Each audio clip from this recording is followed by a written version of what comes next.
I love the word philanthropy. It's one of my favorite words. Philanthropy, by definition, is the love of fellow man. Philanthropy is about love. It's about people helping people. Making a difference. Acts of kindness, giving of time, giving of talent, and then, of course, giving of treasure. I felt that working for people, changing people's lives, was really the most fulfilling thing that anyone can do as a profession. And I saw fundraising as a vehicle to support that work. We are, in fact, the agents on behalf of our organizations, but we're also an agent on behalf of the donor. Fundraisers get to put the two together and create magic. Although philanthropy and fundraising have been part of the human experience through all of time, it wasn't until the early 20th century that fundraisers started to be compensated for their work. Even so, no one really thought of it as a profession. But that would change. In the winter of 1959, at Child's Restaurant in New York City, Benjamin Sklar, William Sims, and Harry Rosen sat down to discuss their ideas about forming a professional organization. We did not have any plan in mind in terms of long range, what we were going to do and how it was going to work and so forth. But rather, let's get this thing started because we need to do it. We need to do it for a lot of reasons. We need to do it for the field itself, for the philanthropy, for the fundraiser, and for the public. Their goal was to advance the best interests of fundraisers and the organizations they served. They proposed to encourage educational and training programs, promote a high standard of ethical practices, and improve the public image of fundraising.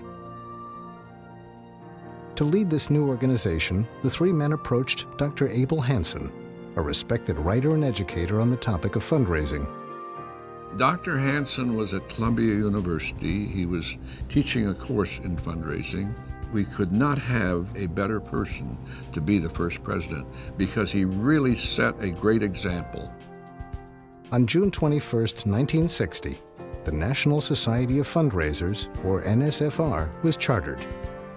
By the same time the following year, there were almost 200 members, and the organization published its first newsletter.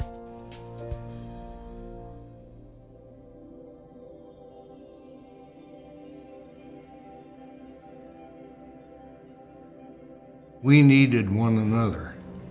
We needed somebody to share our successes with. We needed somebody to share our frustrations.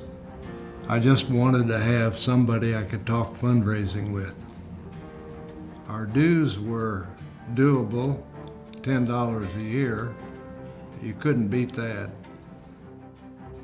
At the time, fundraising practitioners were mostly self-taught, and it was clear that education was the key to raising the level of professionalism. So the new organization put together a conference. The first annual conference was held at the Motel on the Mountain in Suffern, New York. The inn was not very large, and so the 88 attendees looked like 1,000 almost. We had a very good meeting. Our conferences grew from that point on. The educational component was important from the very start. When I came into fundraising, I had no knowledge of techniques, no knowledge of fundraising ethics, no knowledge of fundraising standards. The educational programs really helped me understand my profession and really helped me to craft my profession also.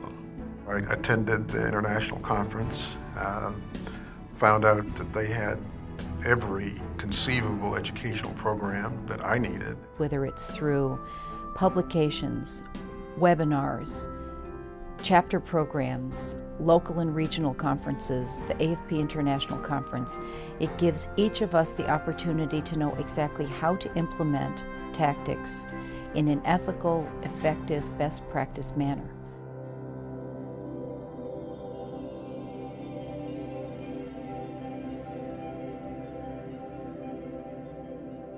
When the NSFR was founded, fundraising in America was growing and changing. But the 1960s also saw scandal. Government took notice.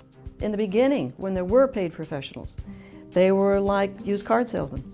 And it was not a big-time, great profession. It has evolved over and over in the years. Back then, there were lots of organizations who wanted to pay commissions to fundraisers, and there were certainly a lot of fundraisers who wanted to work on commission.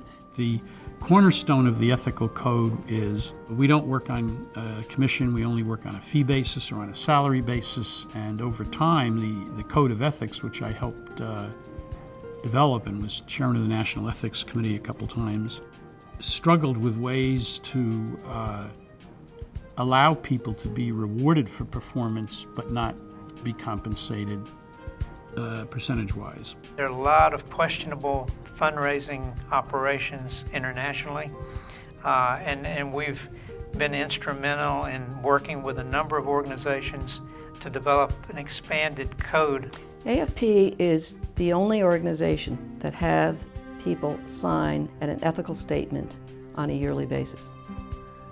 If they are found to be unethical one way or another, they could have their AFP and their CFRE taken away from them. That wasn't an easy decision for AFP to make, but it is an extremely important decision, because if we are not ethical in our profession, we will lose credibility very quickly. In 1993, the Donor Bill of Rights was introduced to ensure that donors can have full confidence in the organizations and causes they are asked to support. I have personally started including the Donor Bill of Rights with letters that I send to donors. It's one thing for us to read it, to know it, to say, yes, this is how I do my job. But I want my donors to know, and I want them to call me on it. The new organization had addressed the need for ethical standards and education from the very start. But there were other issues to tackle, and a host of challenges and opportunities ahead.